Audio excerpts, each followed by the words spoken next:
Sveicināti, mīļie, dārgie dziesmu svētku seniori. Nu, es nezinu, vai jūs neizskatāties daudz pēc senioriem, bet nu nekas.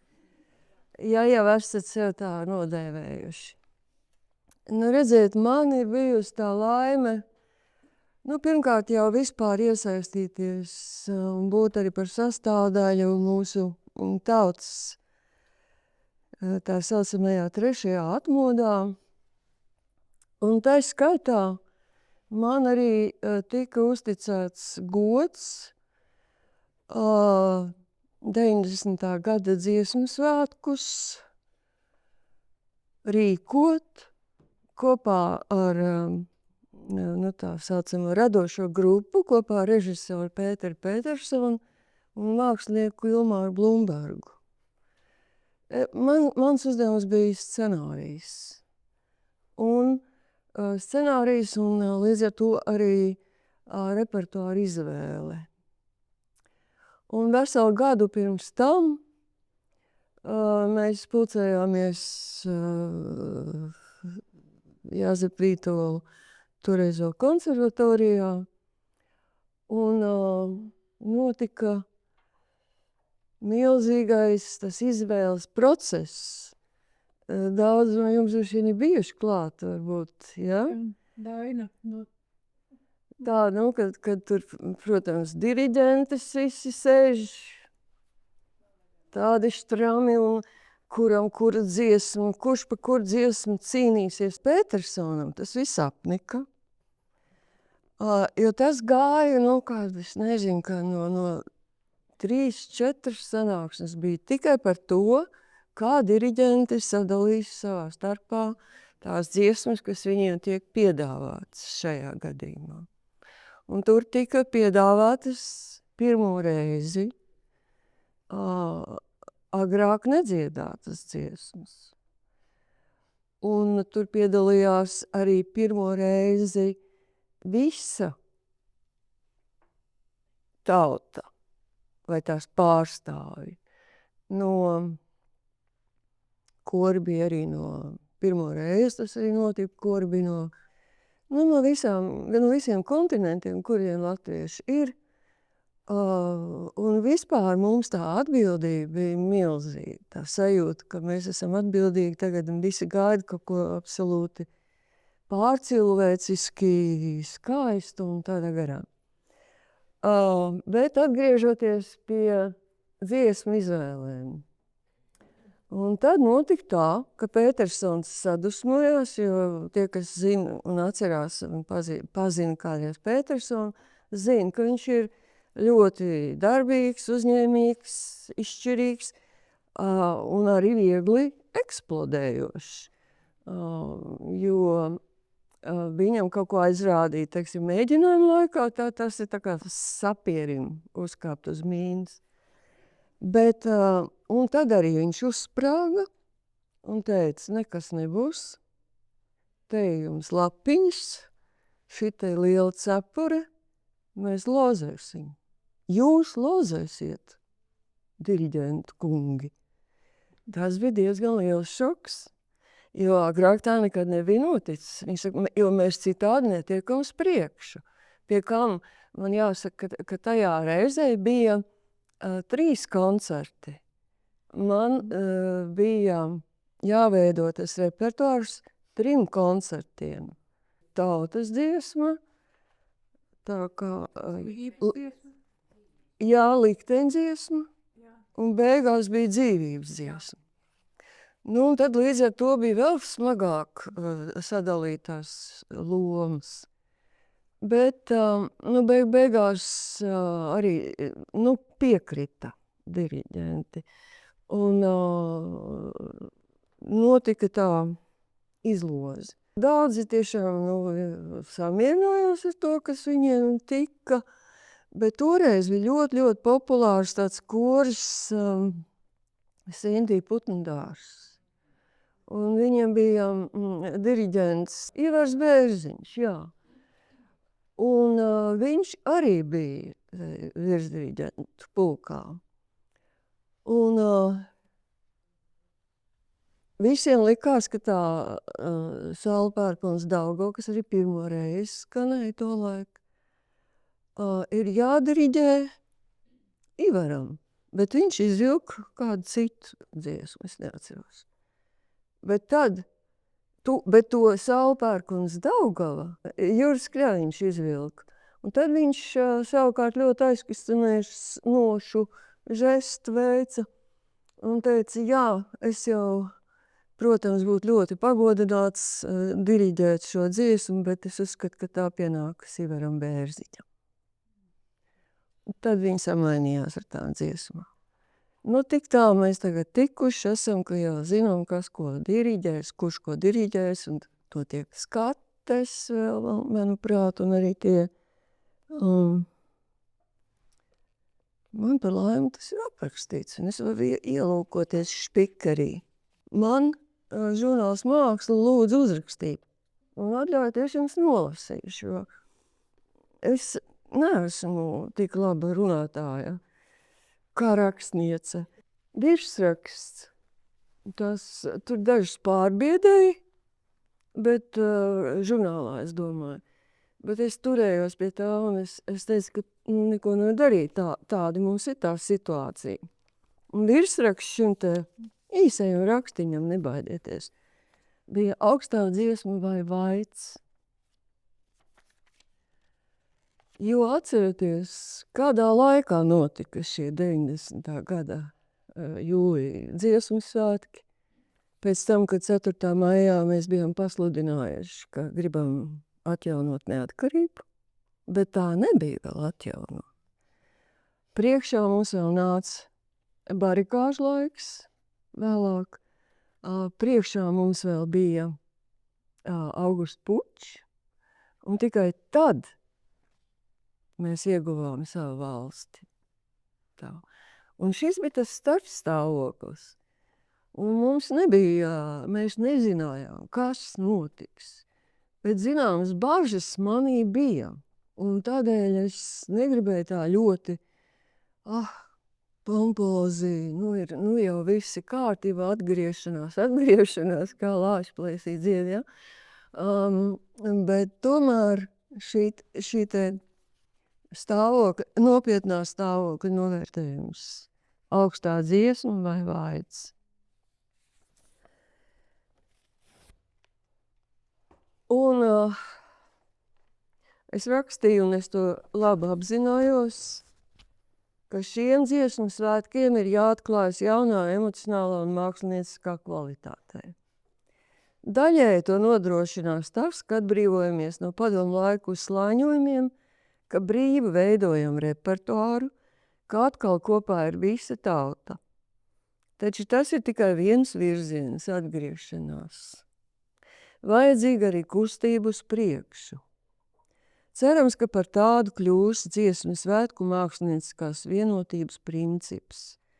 Liktenis, tauta, dzīvība. Šie jēdzieni un to sakarības izpaužas 3 lielo koncertu nosaukumos. Likteņdziesmas koncerta galvenā ideja ir parādīt tautas vēstures gaitu caur dziesmu, nevis ilustratīvu un formālu, velkot līdz vēstures grāmatai ar pirkstu, bet pēc būtības. Izrādījās, ka tas nav tik vienkārši. Un tad bija bezgalīgas pasjāns partijas, tāpat kā tiem diriģentiem, dziesmu secību kārtojot. Un tad tās tika sadalītas tādos nosacītos vēsturiskos blokos. Un režisors Petersons man uzdeva tādu uzdevumu, šos 3 lielos koncertus savīt kopā,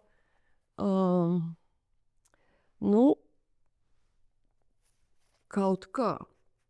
Viņš neteica kā. Izdomā, kā tos visus apvienot, ja. Un tad es izdomāju, jūs atceraties tādu dziesmas tēlu. Personificētu dziesmu, dziesmas vēseli. Es nebiju ļoti pārliecināta, ka tas ir veiksmīgi, izdomāts, un vai tas nebūs svešķermenis. Tekstam rakstīja muziku Mārtiņš Brauns, un gan teksts, gan arī muzika kaut kur viņi ir. Bet es domāju, ka vispār no tā varēja arī atteikties. Jo tie 3 koncerti bija tik nolasāmi, par ko ir tautas dziesma, pats jau saprotams, un likteņdziesma un dzīvības dziesma sevišķi. Nu jā, tad arī tur bija, ja jūs atceraties, tā bija mana ideja, ka tas dziesmas tēls parādās lielais kopkurs stāv, un tad notiek tāda mēleņa trīsēšana un tādu zvaniņu ieskanēšanās, un tur kaut kur kāda stabulīte kaut kur pūš, un tas viss pamazām aug un aug un aug un aug, un tā bija iecerēta kā tāda, uvertīra varētu sacīt. Un tas bija gluži jauns elements dziesmu svētkos. Un jāsaka, ka šīs te mūsu dažas inovācijas tika pieņemts ar lielu skepsi. Es atceros vienu pilnīgi traģisku situāciju. Visiem tika izdalīti tur tie zvaniņi un kaut kādi šķindamie un arī tās spīlītes pūšamās. Ja. Un tad viens vīra koris, un konkrēti pēc tam es uzzināju, kas ir tie strejklauži, bet tie buntas cēlāji. Tie bija dziedoņa vīri. Jo viņi sāka kūdīt pārējos, kas mēs te esam vispār. Vai mēs esam kopkoris, vai mēs esam kaut kādi pīlīši pūtēji. Ja? Un kāpēc man jāpūš pīlīt, un kāpēc jāšķind kaut kam, un tādā garā. Un tad Pētersons sadusmojās, un viņš kaut ko uzbrēca par mikrofonu kopkorim. Un es domāju, ko tu dari? Tu nevari strīdēties ar kopkori. Tu nevari tā izturēties, ja, un tas kopkors svilpa, un vārds sakot, viņi bija neapmierināti ar to. Un es teicu Pētersonam, un mēs pēc tam gadiem ilgi nerunājām, jo es apvainojos. Es teicu, Pēterson, ļaujiet man. Es izskaidrošu to. Tā nevar bļaut un tā. Ir jāpaskaidro, kas... Rupji. Tieši tā. Tas bija tāds konfliktiņš jauks, kas, tāds pipariņš visiem svētkiem. Es biju ar mieru arī riskēt un iziet priekšā un paskaidrot, kas tas ir un kas tas būs gal galā.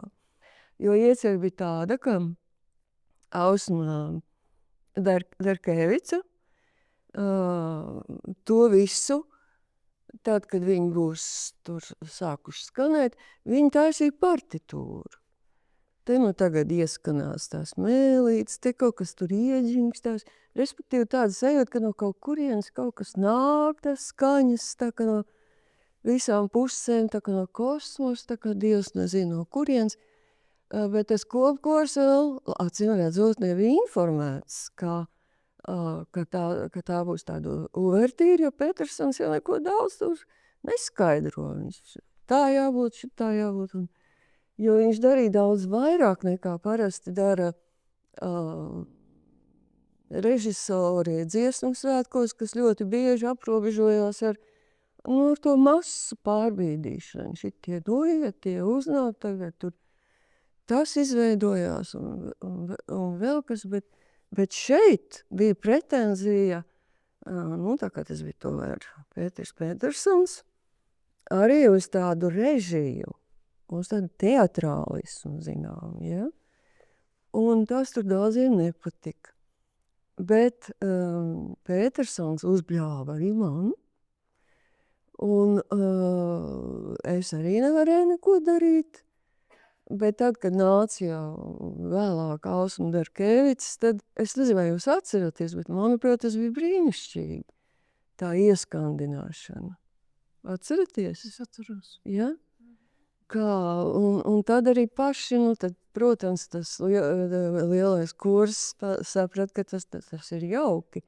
Un tas jau bija ģenerāla mēģinājums vai kas, un tā tur viss tā šķindēšana, un tas man ir ļoti, ļoti atmiņā, jo tas bija liels saspringzinājums, ja pēkšņi kurs kaut kam nepakļaujas, ja.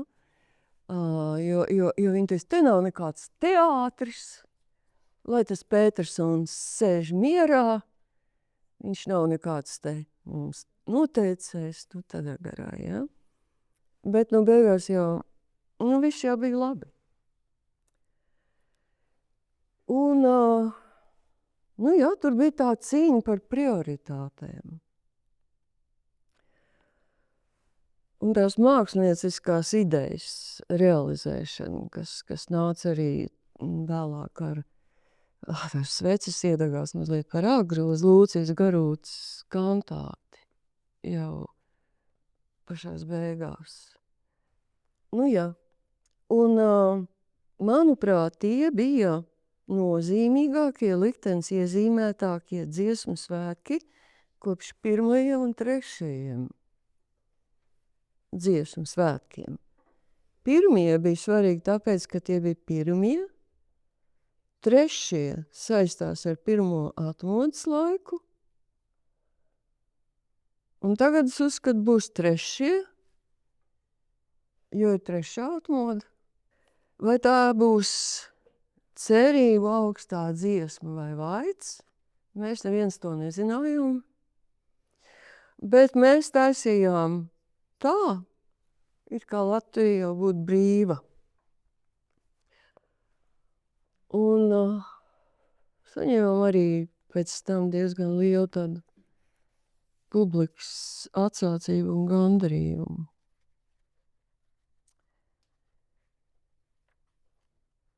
Tā, tas ir par dziesmu svētkiem. Man jau daudz te ir par dziesmu svētkiem, bet es negribu jums arī lekcijas lasīt. Un vēlāk es noteikti iesaistīšos ar jums kopīgās sarunās. Bet, man liekas, mans uzdevums jums bija atgādināt, cik sarežģīts to brīdi, cik sarežģītā situācijā Latvija atradās. Mēs nebijām vēl īsti brīvi, un mēs jutām, ka būs tik vienkārši tas neies. Tā kā paredzējām, ka būs tur viss barikādas un tā, un tāpēc es lietoju šo vārdu vaids.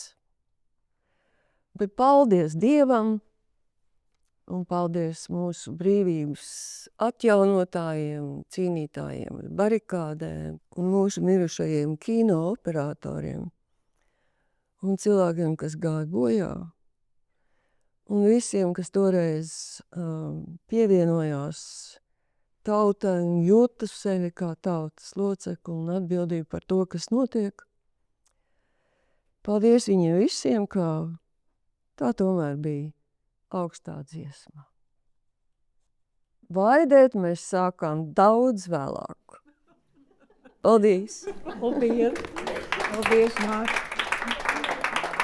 Vienu cilvēku aizmirst nosaukt, kurš faktiski izšķīra to lietu.